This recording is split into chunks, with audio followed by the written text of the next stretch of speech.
Hi అండి. Simple and ఈజీగా బీరకాయ కూర ఒకసారి పాలు వేసుకొని ఇలా ట్రై చేయండి. ఎప్పుడు చేసేలా కాకుండా చాలా టేస్టీగా చాలా బాగుంటుందండి. వీడియో నచ్చితే లైక్ చేయండి, షేర్ చేయండి, సబ్స్క్రైబ్ చేసుకోండి. ఇప్పుడైతే నేను ఇక్కడ 1/2 కేజీ బీరకాయలు తీసుకొని కట్ చేసి పెట్టుకున్నానండి. బీరకాయ అప్పుడప్పుడు చేదు ఉంటుంది, ఒకటి కొరికి చూడాలండి. టెస్ట్ చేసి పెట్టుకొని ఇప్పుడు నేను ఒక గిన్నెలో ఆయిల్ వేసుకున్నాను. వేసి పోపు దినుసులు వేసుకోవాలి.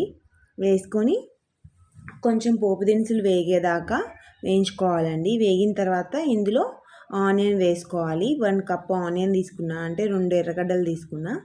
వేసిన తర్వాత కచ్చాపచ్చగా దంచిన వెల్లుల్లిపాయ వేసుకోవాలి. వేసి ఒక 2 పచ్చిమిర్చి వేయాలి. వేసిన తర్వాత ఇందులో 1 కప్పు టమాటో కూడా వేసుకోవాలండి, చిన్నగా కట్ చేసి పెట్టుకుని. వేసుకొని కొద్ది కలుపుకొని అలాగే కరివేపాకు కూడా వేసుకోవాలి.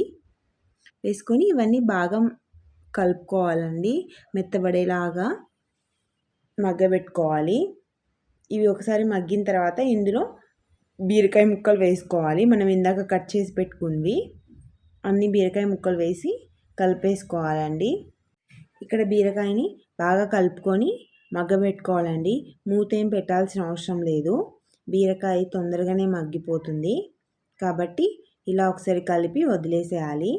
ఇందులో పసుపు వేసుకోవాలండి, తగినంత పసుపు వేసిన తర్వాత అలాగే ఉప్పు కూడా వేసుకోవాలి.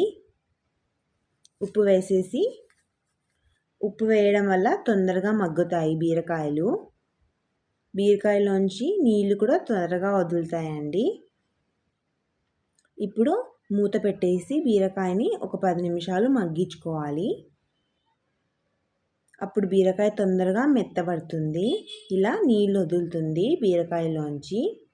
ఇందులో వాటర్ వేయాల్సిన అవసరం ఏమీ లేదండి. బీరకాయ కూరలో ఆల్రెడీ దాంట్లోంచి వాటర్ చాలా వస్తాయి. ఇప్పుడు ఇందులో మనము ఒక 1 కప్పు పాలు వేసుకుంటున్నామండి. ఈ పాలు వేసుకొని బాగా మరిగించుకోవాలి. ఈ పాలల్లోనే బీరకాయ పూర్తిగా మగ్గిపోవాలి, అప్పుడే బీరకాయ కర్రీ టేస్టీగా వస్తుంది. ఇలా పూర్తిగా బాగా మగ్గిన తర్వాత ఇందులో కారం వేసుకోవాలి. కారం వేసుకొని తగినంత మీకు ఎంత కావాలో టేస్ట్కి వేసుకొని ధనియాల పొడి కూడా వేసుకోవాలి.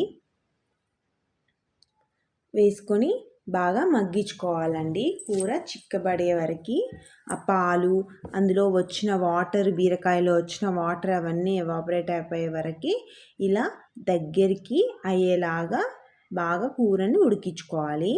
అంతే అండి, ఇంకా సింపుల్గా ఈజీగా చేసేసుకోవచ్చు.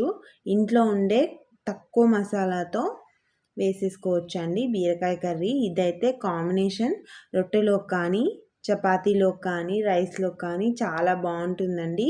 సింపుల్గా ఈజీగా చేసేసుకోవచ్చు తక్కువ టైంలోనే. ఒకసారి బీరకాయ కట్ చేసి పెట్టుకున్నామంటే అంతే, సింపుల్ అండ్ ఈజీ బీరకాయ కర్రీ.